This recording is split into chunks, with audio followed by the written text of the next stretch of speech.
galera, eu como um apaixonado pelo carnaval, vocês bem devem saber, mas se tu não me conhece, sou Helder, historiador e, enfim, apaixonado por carnaval. E eu como apaixonado pelo carnaval, não poderia de deixar vir comentar com vocês aqui a seletiva dos sambas enredo e os enredos das escolas de samba do Rio de Janeiro esse ano, né? Talvez a gente faça também de São Paulo e de Belém, que de Belém tá uma treta, meu amigo. Mas aí, não seria eu se eu não viesse aqui e gravasse um vídeo pra vocês falando sobre os sambas enredo das disputas das escolas do Rio de Janeiro, né? Aliás, que saca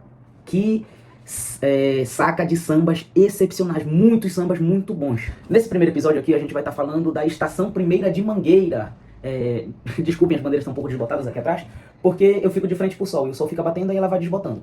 Mas nesse primeiro episódio a gente vai falar de Estação Primeira de Mangueira. Então, a Mangueira, ela se propõe a mergulhar no universo de uma Amazônia afro-indígena, uma Amazônia afro-brasileira indígena, né? E aí o que ela vai trazer? Ela vai trazer Mestre Sacaca, o guardião da floresta, né? Com o título do enredo, Mestre Sacaca do Encanto do Tucuju, o guardião da Amazônia Negra. E aí a Mangueira, mais especificamente o Sidney França, ele propõe que a Mangueira ela continue algo que a Mangueira faz muito bem, que é exaltar brasilidades que tem dentro do nosso país. Se a gente for perceber, o Brasil é um país de dimensões continentais. E obviamente a gente vai ter muita... como eu posso te dizer? A gente vai ter o Brasil como um caldeirão efervescente de ritos e culturas. O Brasil ele é um país muito heterogêneo. Ele tem de norte a sul, a gente tem milhares de variações de brasilidades que a gente pode explorar e pode trabalhar. E brasilidades que não foram ou ainda não foram abordadas de forma mais aprofundada e tudo mais. A gente conhece algumas formas de brasilidade, mas algumas brasilidades estão ainda a ser desvendadas, a ser debatidas. E podem ser trabalhadas no meio da avenida ali, no maior espetáculo da Terra. Aliás, quando a Mangueira ela lança a sua sinopse, a primeira frase da sua sinopse é: seguindo a missão de exaltar as brasilidades em vez de rosa. Aí o Sidney França continua. A Estação Primeira de Mangueira apresenta o enredo Mestre Sacaca do Encanto do Tucuju, o guardião da Amazônia Negra, enaltecendo as tradições afro-indígenas no norte brasileiro por meio de um dos seus mais célebres personagens, que no caso é Mestre Sacaca. E aí a Estação Primeira ela vai buscar mergulhar nesse âmbito do Mestre Sacaca, passando por 5 encantos. O primeiro é o Turepo Xamambabalaú, que seria um ritual de celebração para o o Xamambabalaú. E aí o que acontece? A Mangueira ela inicia falando sobre um ritual de saudação ao xamã, ao mestre, que no caso seria Mestre Sacaca. O segundo encanto é o mergulho nas afluências. Por quê? A gente não tem como falar de Amazônia sem falar dos rios que banham essa terra. E eu não tô falando que é uma cópia, mas ano passado que eu já tô tratando como o Carnaval 2026, mas no Carnaval 2025, a Grande Rio, ela abre essa porta para falar, olha, a gente tem que explorar os rios da Amazônia, os encantos, os caruanas da mata, da Amazônia, que a Grande Rio, ela traz. E eu não tô falando que é uma cópia, tá? Não tô falando que é uma cópia. Não venham, porque tá falando que a Mangueira tá copiando, não.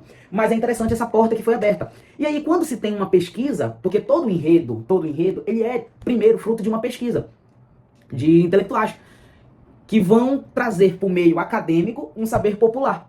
E aqui, por exemplo, o que a Grande Rio fez e o que a Mangueira tá trazendo. Aqui na Amazônia, é muito comum a gente ter pessoas, na Amazônia como um todo, e também eu posso falar como o Brasil, o Nordeste também, apesar de nunca ter conhecido, nunca ter visitado, pelas nossas pesquisas historiográficas a gente consegue perceber alguns pontos em comum que eu vou explicar para vocês aqui. Na Amazônia, principalmente, a gente tem muito forte a presença da questão do saber empírico. Quem nunca foi numa rezadeira ou quem nunca foi numa benzedeira para curar o corpo ou a alma? E, assim, na sua grande, absoluta maioria, as rezadeiras e as benzedeiras são mulheres que são consideradas as doutoras da floresta e tudo mais, que utilizam das ervas para curar, para benzer e afins. E aí, essas mulheres, em grande maioria, absoluta maioria, eu poderia chutar aqui, sei lá, 99%, são mulheres que não frequentaram o saber acadêmico, não tem ali a sistematização do conhecimento acadêmico. Mas isso também não quer dizer que o saber que elas carregam é totalmente dispensável, e não é dispensável, não é nem um ponto dispensável. E aí, esse saber empírico que nós temos, ele é incorporado no saber acadêmico e sistematizado no saber acadêmico. Aí a gente tem, por exemplo, o enredo. O enredo ele é fruto de uma pesquisa historiográfica, uma pesquisa antropológica. Tem os carnavalescos, eles são mestres, são doutores. Então eles pegam esse conhecimento empírico e trazem para o meio acadêmico, sistematizando esse conhecimento.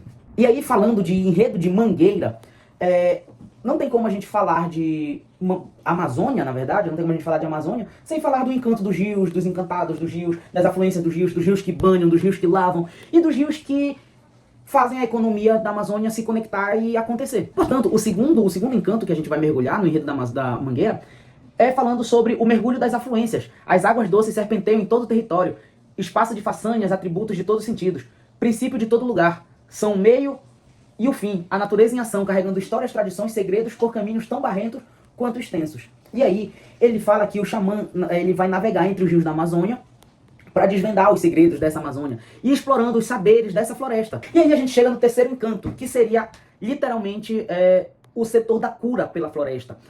As águas, elas trazem esse conhecimento e aí a gente deságua no poder da cura da floresta. E o que ele quer dizer?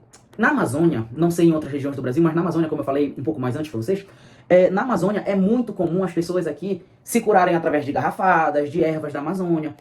Eu tô falando aqui de Belém do Pará. Eu tô falando aqui diretamente de Belém do Pará. Então, em Belém, nós temos aqui a Feira do Ver o Peso, que apesar de o enredo ele estar falando de Amapá, vocês vão entender o que eu tô falando. A gente tem aqui a Feira do Ver o Peso, que na Feira do Ver o Peso tem um setor específico das ervas. E aí são ervas, cascas de árvores, raízes, que muitas vezes tem um sabor muito amargo. E grande parte da população amazônica, durante 500, 600, 700 anos de existência, porque também não dá pra gente considerar que a Amazônia ela passa a existir a partir de a chegada, a invasão dos colonizadores aqui na região norte. Então bora colocar ali 500, 600, 700, 800, 1000 anos, 2000 anos de existência de comunidades na Amazônia, Amazônia que hoje nós denominamos Amazônia brasileira, e em grande parte desse período foi a cura através das árvores, das raízes, das ervas. Essa cura, ela vai ser uma parte formadora de uma identidade cultural nortenha. A historiografia em si, a historiografia a grosso modo, ela tem o pecado de trabalhar, como eu posso te falar? A historiografia em si, ela tem o pecado de trabalhar as formas de civilização a partir da chegada do colonizador. E a partir de outras pesquisas historiográficas, a gente já percebe que a Amazônia, ela foi moldada, eu não estou falando que ela foi plantada, porque isso é uma inverdade, isso é uma desonestidade intelectual. Eu estou falando que a Amazônia ela foi moldada pelos povos que aqui habitavam. E esses povos eles vão ter um amplo conhecimento de ervas que curam, ervas que matam, que isso também vai ser utilizado como armas contra um colonizador invasor. E essa cura por meio da floresta, ela é parte de formação de uma identidade cultural nortenha. O norte como um todo, seja do Pará, Amapá, Amazonas, Roraima, Rondônia, Acre, grande parte dessa população é formada por pessoas que fazem ou já fizeram em algum momento da sua vida a utilização da floresta como cura. E essa floresta como cura é muito interessante a gente falar aqui no terceiro ponto do terceiro encanto do enredo da Mangueira. Que aí ele fala: sementes, flores, folhas, cascas, seivas, e um tanto mais que o mundo permite outras possibilidades entre dor, cura, entre folha e a oração. A floresta entrega aquilo que revigora. Submete as pessoas à necessidade de existir, como também sua natureza viva, que faz parte viver. Sei que digo, a medicina ancestral, fruto dos saberes indígenas e negros, une-se aos murmúrios das matas, o sopro no ouvido de quem está em outro mundo, também dita e movimenta o movimento das mãos que manuseia o divino chamado natureza. Não se enganem, são sagrados os segredos do cuidado. E o que a gente percebe? É muito interessante quando a gente traz isso para a pesquisa acadêmica, que essa ideia de flores, folhas e cascas, ela não está presa à cura do corpo. Mas também a gente tem ervas para curar mal-olhado, ervas para proteger para fazer um bom parto. Isso não estou falando de saúde. Rezas que são feitas com ervas para um bom parto, ervas para garantir a quebra do mal-olhado, ervas para fechar o corpo.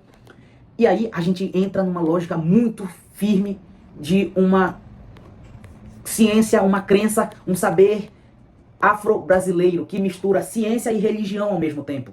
Porque um dos princípios da cura da erva é tu ter que acreditar que aquela erva tem poder. Porque se tu não acreditar, tu não vais utilizar desse meio. Então quando a gente mistura ciência e religião no mesmo ponto, a gente tem a formação de uma identidade nacional. E aí no quarto encanto a gente chega nos tambores ressoam. O enredo ele vai tratar do Amapá, de uma personalidade do Amapá. E aí qual é a ideia desses tambores ressoam? Uma das principais formas de identidade cultural que a gente vai ter no Amapá é a celebração do Mar Abaixo.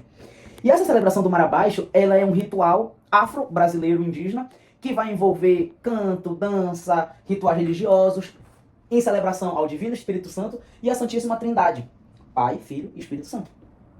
E essa celebração que a gente vai ter do ritual Marabaixo, ela traz consigo, essa celebração do ritual Marabaixo, ela traz consigo o sagrado e o profano ao mesmo ponto, ao mesmo tempo.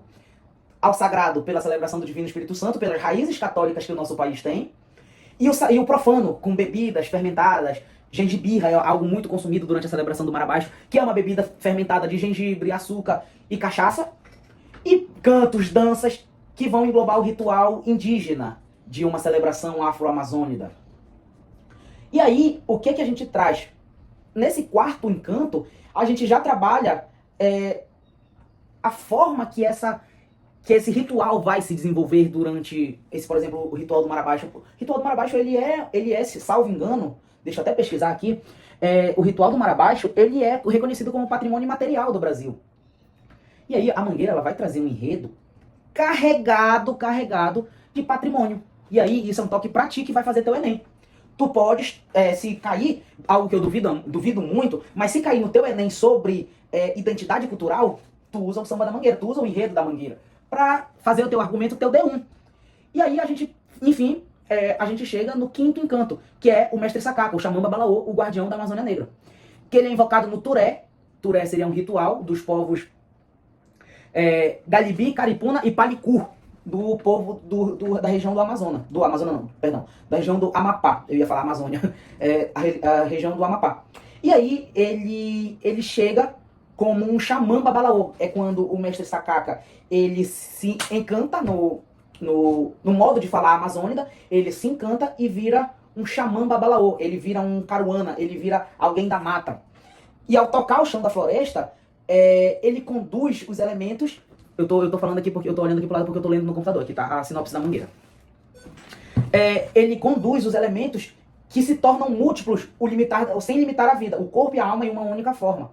Como só sabem os que conhecem os encantos da terra. E aqui seria já Mestre Sacaca como um guardião da floresta, alguém que vai transitar entre os dois mundos, vai transitar entre o mundo físico e o mundo espiritual, trazendo a bênção ou os saberes ritualísticos que ele incorporou com seus saberes da floresta. Esse enredo da Mangueira é um enredaço, aço. E aí, pra ti que vai fazer teu Enem, ou que vai fazer teu concurso, que possas cair patrimônio cultural, isso aqui é um prato cheio pra quem quer trabalhar a questão de uma identidade cultural afro-brasileira. E assim, eu tava até debatendo com um amigo meu ano passado sobre as questões que permeiam os enredos. E eu, como um cara que sou historiador, eu tenho um fascínio absurdo, até porque uma das paixões da minha vida na historiografia é pesquisar patrimônio, é escrever sobre patrimônio cultural brasileiro, tanto material quanto imaterial. E aí, uma das paixões da minha vida sendo patrimônio, eu tenho uma paixão absurda quando uma escola de samba ela traz um ideal de brasilidade. Ela traz festas ou rituais que estão escondidos, que ficaram escondidos ou silenciados por uma historiografia que buscou priorizar uma historiografia europeia, uma historiografia de saberes científicos e tudo mais. E o que é o que uma historiografia nossa, ela atravessou durante 100 e poucos anos, 200 anos de história como ciência, de historiografia como ciência. E aí, quando a gente traz, por exemplo, o Mestre Sacaca, a gente traz de Grande Rio ano passado com as três belas turcas, a gente traz saberes, por exemplo, da Amazônia, que podem ser utilizados como saberes da Amazônia que podem ser utilizados como ideal de brasilidade, são enredos que me encantam muito. Por quê? Porque ainda há mares pra gente navegar. A gente, como historiador, enquanto pesquisador, ainda há muitos mares que a gente possa navegar, trabalhar e desenvolver um Brasil com uma identidade forte, uma identidade pujante, que é o nosso Brasil. Tu sacas o que eu tô falando? Tu sacacas o que eu tô falando? E aí, eu acho que assim, o enredo da Mangueira, a Mangueira ela tem tudo pra fazer um desfilaço. E aí vai depender do samba que ela escolher. E até o presente momento, fora os sambas da seletiva do Amapá, que já estão na semifinal, a gente tem aqui o samba 2, o samba 4, o samba 11, o samba 12 e o samba 15. E assim, pro meu gosto, dessa seletiva carioca, eu tenho como preferência o samba 11, que é do Alexandre Naval. E também assim, me pegou porque tem o Fábio Moreno cantando. O Fábio Moreno, ele é um cantor daqui da terra, né? Ele é um cantor da Amazônia, ele é um cantor daqui do Pará. E eu gostei muito também do samba 12. Não quer dizer que os outros sambas não são bons, mas a gente tem aqui sambas espetaculares mesmo, nessa seletiva da Mangueira. E aí o samba 12 também ele me pega muito. justamente pelo refrão: sou eu da gira de Açucena, Jandibi, Rapadoçá, eu sou mangueira, dos pés ao penacho, na maré do mar abaixo, tô pra lá de Macapá. Muito bacana esse refrão. Mas pra mim, o Samba 11, gosto muito mesmo. E aí o que que tem? Essa é a minha pequena análise do Enredo da Mangueira. A gente fala aqui de patrimônio cultural, a gente fala de identidade cultural, a gente fala de necessidade de preservação desses conhecimentos empíricos. E aí, eu quero saber de ti. O que tu achaste desse Enredo da Mangueira? Pra que samba tu estás torcendo nessa disputa? E quais são as tuas, sei lá, teus anseios de brasilidade? Comenta aqui embaixo que a gente vai debater no próximo vídeo. Valeu!